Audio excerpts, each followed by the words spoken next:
to be young.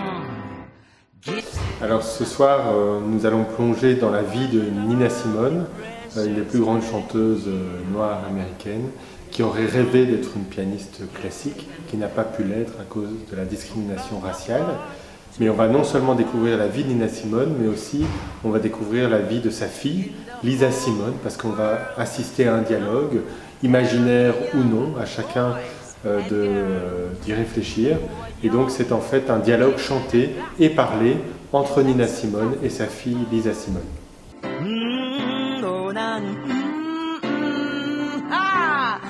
Oh, young, gifted and black, we must begin to tell our young there's a world waiting for you.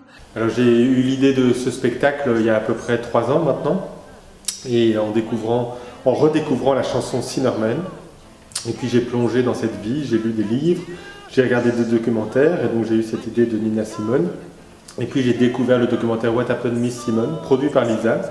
Et là j'ai eu cette idée d'inventer un dialogue entre la mère et la fille. Et donc le spectacle brosse un peu l'histoire du XXe siècle. On va parler des droits civiques, on va parler de Martin Luther King, on va parler de James Baldwin, mais aussi de parler de la vie intime d'une femme qui a voulu consacrer sa vie à la chanson, mais aussi de parler du racisme, comment dans les années 60 on pouvait essayer de se débattre et de s'affranchir en fait de ce suprémacisme blanc. Et l'idée c'est aussi de parler d'aujourd'hui grâce à Lisa et de dire qu'en fait aux États-Unis et peut-être évidemment ici aussi aujourd'hui chez nous en Belgique, mais ces questions de droits civiques, ces questions de racisme restent très prégnantes.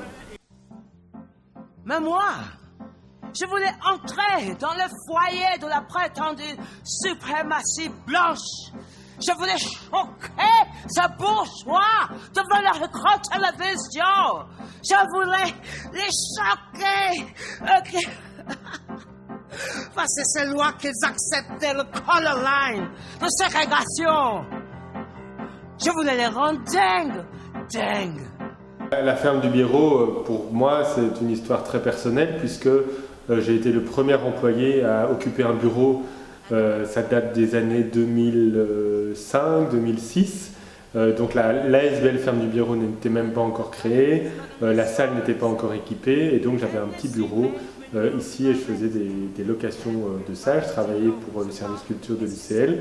Donc c'est très chouette de revenir plus de 10 ans après ici avec ce spectacle Nina Lisa, et aussi on a la chance d'être coproduit par la Ferme du Biérot. Donc c'est une vraie aventure qui a démarré ici. On a répété pendant les vacances de Noël pendant une semaine et donc on est très heureux de présenter au public de Louvain-la-Neuve ce spectacle qui a été créé à Bruxelles. Et puis ce soir, à Louvain-la-Neuve, on espère que la magie va continuer.